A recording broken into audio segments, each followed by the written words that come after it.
Hey everybody, ModelMan here with a model kit that has just changed everything for me. Right now I'm working on the Mobius Jupiter 2. The final fiber optics are going to the 4 sequencers I've already installed. I may install 2 more sequencers, and there's some final touch-up work to do around the flight deck. Then all that goes in the hull gets painted, this diorama is set up, and that's it, it's done. While relative moments from now, at least compared to the amount of time it's taken me to build this thing, it's still a few months away, probably the summer of 2014.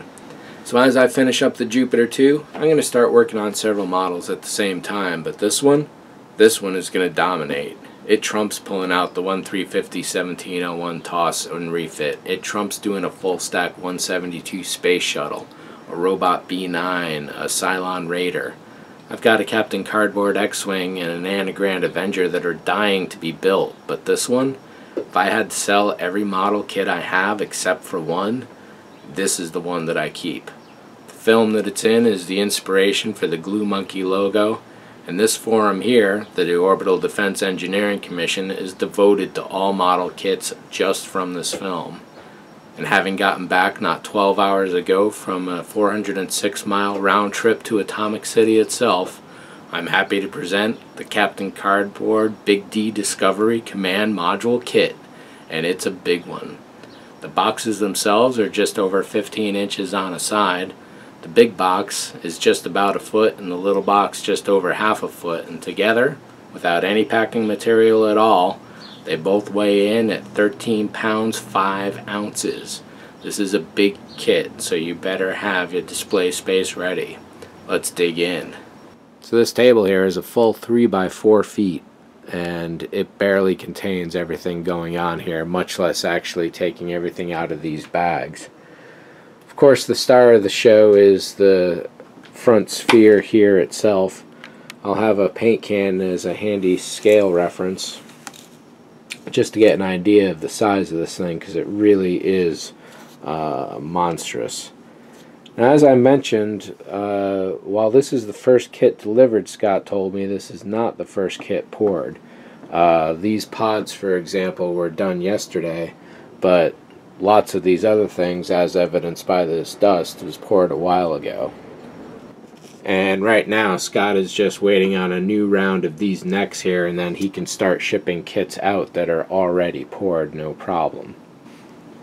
So really, it's difficult to know where to start. I guess go with the big things, get them out of the way, and then go to some of the smaller things. So that means first up is the sphere.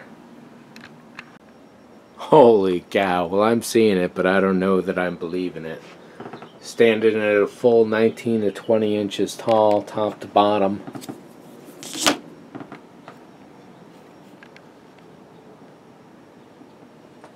This thing is just freaking huge.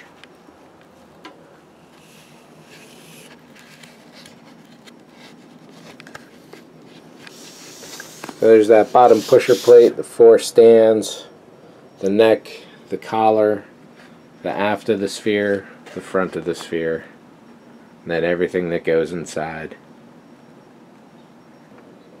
The front and the back are definitely offset from each other. I'm thinking that there's probably going to need to be some tabs put in there to help keep them centered in the round. And of course, once the pod bay and the flight deck go in there, that's going to help sphere-ize everything as well.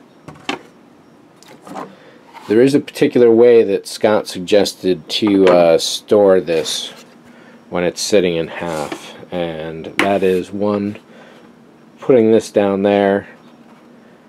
You'll note that on the back side of this there's those 2 ridges there, and if you put that on this, it's going to distort that resin. So you put it this side down, and it's even pressure all around. Getting over here, this is a monstrously heavy piece. This could be the heaviest piece out of all of them, and it's definitely gorgeous. It looks like one little chipped fin I'll have to replace. There's an air bubble and another. There's another air bubble. That's not too bad. That's relatively easy work. All the other details here are nice. Then there's the neck, and you can almost see through it right there. Actually, you can see through it. One of the problems that Scott had with the first 5 pieces of this neck is that there's some negative pressure. You can see how this is somewhat bowled in, and that is the thing that is being worked on. Of course, this section here is never going to be seen, so it doesn't really matter. And apparently this side was either a little flatter or a little rounder than it should be, but it still worked and was close enough, Scott was saying. And I don't know if he noticed this stuff, but you can probably see as I rotate there's a little bit of extra gloopy stuff on the outside, and that's pretty much all around there. That's a pretty bad one. But there's one that's even worse, I thought. No?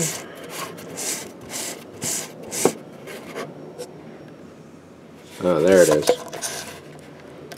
Yeah, so this looks like it's a little fleck on top, but actually the way that I'm going to do this, or would like to do this, is display this mounted on the wall. So this would be perpendicular to, or parallel rather, to the wall, and this would be sticking out perpendicular to it, which means that a center hole will need to be drilled there and here as well, so it's okay for me to cut that out. And then down at the very bottom there's these 4 little stackers, and then the back plate.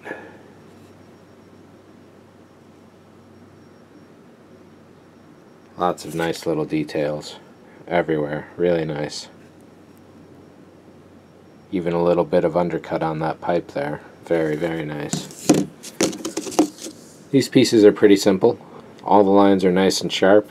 Everything's really, really looking good. There's no bubbles or anything here in any of these.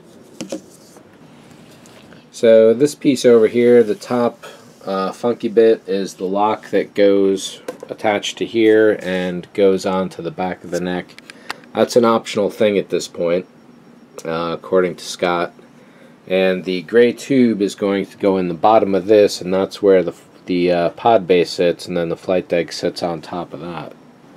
So with that look over, let's pop open some of these bags here. And next up, how about a look at the pods? These are little handheld guys that build into a really nice size. Details are pretty good. The bezel in here is just gorgeous.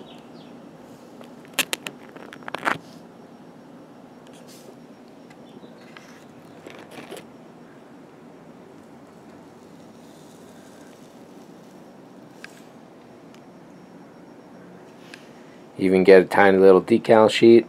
And this is an example where Scott pulled these out of the mold while I was there yesterday, as to this, which is definitely heavy with dust. The arms are cast metal, and you get 3 little pods. Anna, Betty, and was it Clara for the third one, I guess it would be. And they are going to sit here on that little platform, and I'm going to tape everything up and do as much of a dry fit for this whole thing that I can as we go. And now for the flight deck. I think I'm counting 19 pieces, and unless the chair is in the other bag, it might have been something that got left behind on the table while we were packing everything up yesterday. This fits together in a funky little way. All the details pretty good. Couple small bubbles in here. That's not so bad. Nothing that can't be fixed over relatively easy enough. Bubbles on the corner there are a little tough, but not too bad. Once you've worked with resin, it just gets easier and easier. A medium, it's just really fun to work with, and really forgiving and highly modifiable. So let me see if I can throw this together real quick, if I remember how it went. And this is roughly how it goes together. It's a real crazy piece of engineering. Scott didn't include back rooms for these areas here simply because they really can't be seen from the window once this is in place. And it looks like in our haste yesterday we may have forgotten one chair, unless it's in that bag right there. So let me see if I can set this up relatively easy for how it will look like. Yeah, so let's try this again here.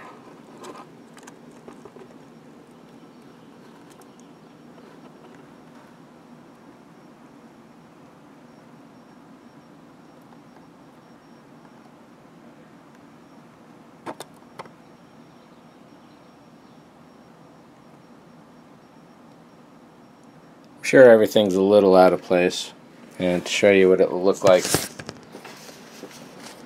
and so you can see how it will fit in here eventually. It locks right around there, and then this is going to sit on top of that ceiling.